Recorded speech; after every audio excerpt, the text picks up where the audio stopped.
Muito bem, vamos falar um pouquinho de dízimo hoje, né? O dízimo, que é algo que foi deixado no Velho Testamento, de acordo aquilo que Deus assim criou e permitiu referente a uma tribo. Então, por parte de uma tribo de Israel, que Deus diferenciou das demais em termos daquilo que seria o seu viver, a sua função e o seu dia a dia, os seus costumes. Então foi necessário, ou seja, ser estabelecido o dízimo para que essa tribo tivesse sobrevivência e tivesse como também trabalhar aquilo que estava a cargo do seu trabalho. Então vamos passar aqui uma imagenzinha aqui para a gente automaticamente, ou seja, entender um pouco mais. Está aí um rebanho de ovelhas, isso aqui um gado bovino, tá bom? Mas vamos voltar então para, ou seja, a primeira imagem, que é aquele monte de legumes, tá bom? Então vamos ficar aqui, depois voltamos um pouquinho a outra imagem, de acordo com a necessidade. Então vamos falar aqui da tribo de Levi, que essa tribo ela tem tudo a ver com o dízimo. Diz assim, Deuteronômio no capítulo número 10, o versículo 8 em diante, diz assim, da vocação da tribo de Levi. No mesmo tempo, o Senhor separou a tribo de Levi para levar a arca do concerto do Senhor, para estar diante do Senhor, para o servir e para abençoar em seu nome até ao dia de hoje. Pelo que Levi com seus irmãos não tem parte na herança. O Senhor é a sua herança, como o Senhor teu Deus lhe tem dito. Então tá aqui, vamos entender. Todas as tribos de Israel, que tinha por cabeça e nome os 12 filhos de Israel, os 12 filhos de Jacó, cada uma delas receberam, ou seja, um pedaço de terra como herança na terra prometida. Então, a gente baseando como as nações atuais, Estados Unidos tem 50 estados, Brasil tem 26 estados e um Distrito Federal, pronto. Então, digamos que Israel tinha 12 estados. Para os levitas, como nós acabamos de ler, não foi dado nenhum pedaço de terra em herança, mas eles receberam, ou seja, a ordem e a designação, a vocação, o chamado para ministrar todo o sacerdócio, ou seja, diante do Senhor, mais futuramente da casa do Senhor. Por quê? Ou seja, naquele tempo, o homem comum ele não tinha acesso a Deus, ele não tinha dignidade de orar e clamar, ou seja, fazer sua petição. Sim, alguns homens ou mulheres, em algum momento, Deus assim permitiu que, em uma exceção, como foi o caso de Manoá, pai de Sansão, só dando um exemplo, que depois que a sua mulher chegou e disse assim, olha, um homem de Deus passou aqui, me encontrou no campo, e me disse assim, que nós vamos ter um filho. Então ele orou instantemente para que esse homem de Deus voltasse, julgando ser muito bem, o nome dele era um anjo, todos sabem a história. Então um dia a mulher chegou com ele, olha, aquele mesmo homem de Deus me falou, eis que está no campo novamente. Então ele correu e foi ter, porque o cuidado dele, olha, ouvimos falar que você anunciou, prometeu um filho, como que não fazer isso, filho da promessa, qual que é a forma de viver, o cargo que iremos viver com esse menino, pronto. Agora, depois disso, ou seja, na maioria das vezes, o homem comum ele tinha que recorrer ao sacerdote, apresentar a sua necessidade, a sua causa, o seu pedido, o sacerdote ia entrar de trás do véu do templo e o da tenda de adoração, antes que o templo existisse, né? Porque o primeiro templo foi assim edificado pela mão de Salomão. Então antes disso tinha ali a tenda ou seja, de adoração, a tenda, assim por diante. Então, ou seja, era o sacerdote que rogava, apresentava, suplicava, recorria ao perdão e trazia a resposta para o povo. Então o que acontece? Esses sacerdotes, eles viviam somente a cargo das partes espirituais. Ou seja, porque eles eram o intercessor, intermediário entre o homem e Deus. Então, por isso, como eles não podiam trabalhar, porque eles tinham que estar à disposição, à mercê dos cargos espirituais, das leis, porque o sacerdote, naquele tempo, ele tinha que estar integrado, ou seja, às leis, a julgar uma causa, apresentar uma situação. O detalhe ali era grande, era de grande detalhe, então não era coisa tão simples assim. Então, o sacerdote, ele estava somente a esse cargo. Então ele não ganhou herança de terra, ele não tinha como plantar e como ceifar, não tinha como criar, ou seja, cuidar de um gado e falar multiplica o meu gado, multiplica o meu rebanho, ele não tinha nada disso. Então foi designado que uma parte, ou seja, sendo 10% de tudo aquilo que, ou seja, era produzido por Israel, fossem concedido aos levitas. Vamos já ler daqui um pouquinho. Então, mais uma vez, passar a imagem. Estamos vendo aqui os montes de legumes, tudo aquilo que a terra produz. Vamos lá novamente para o rebanho de ovelhas e vamos de novo para o gado. Tá aí. Agora voltando calmamente. Vamos lá voltar aqui a imagem. Ou seja, novamente então o rebanho e novamente, ou seja, os montes de legumes. Então vamos ver o que ficou registrado no capítulo número 14 de Deuteronômio, a qual diz assim: os dízimos para o serviço do Senhor. Vamos lá então ver o que está escrito. Certamente darás o dízimo de toda a novidade da tua semente que cada ano se recolher do campo. Pronto, então já está claro aqui. Dízimo de toda a tua semente que cada ano recolher. Então por isso está esse monte de, tá aqui, ó, pepino, cebola, romã, milho, berinjela, tá aqui, acho que até uma acerola tá ali no meio, tá ali repolho, tá ali pepino, tá ali maçã, tá ali batata, tá ali limão. Pronto, vamos pra frente. Então tá falando aqui o que a terra produz, tá falando aqui de semente. Não tá falando de investimento, de salário, de 13º, então vamos avançar aqui. E perante o Senhor teu Deus, no lugar que escolher para ali fazer habitar o seu nome, comereis os dízimos do teu grão, do teu moço e do teu azeite, e os primogênitos das tuas vacas e das tuas ovelhas, para que aprendas a temer ao Senhor teu Deus todos os dias. Vamos voltar então novamente para o rebanho de ovelhas e novamente para o gado. Pronto? Então novamente aqui voltando para onde temos que voltar aqui. Pronto.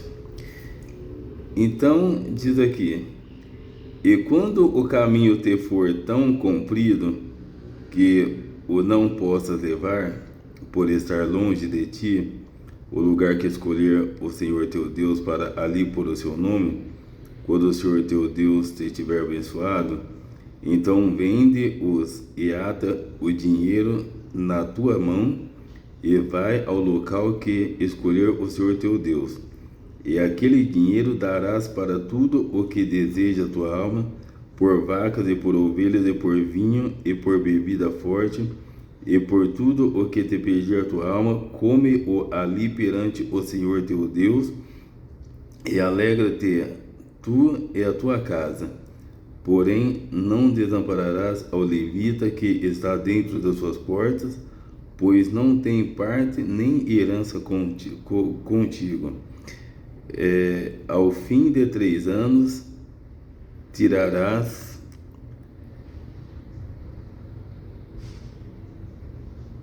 todos os dízimos da tua novidade no mesmo ano e os recolherás nas tuas portas. Então virá o levita pois nem parte nem herança tem contigo. E o estrangeiro e o órfão e a viúva, que estão dentro das suas portas, e comerão, fartar-se-ão, para que o Senhor teu Deus te abençoe em toda a obra das tuas mãos que fizerem. Então vocês entenderam? Então tudo aqui está falando de alimentação. Agora vamos puxar aqui em Malaquias, que é uma situação que muita gente quer falar sobre para defender o dízimo. Então vamos lá falar em Malaquias. Vamos ver o que diz lá em Malaquias. Pronto.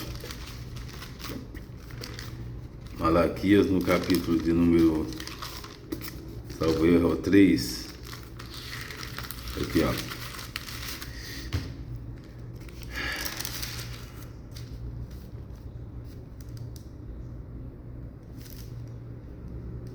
Exato.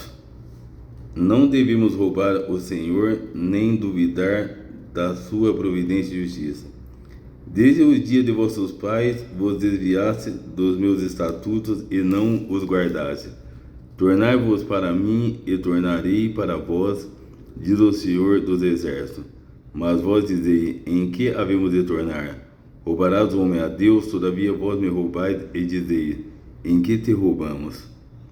Todavia vós me e que te roubamos? Nos dízimos e nas ofertas alçadas.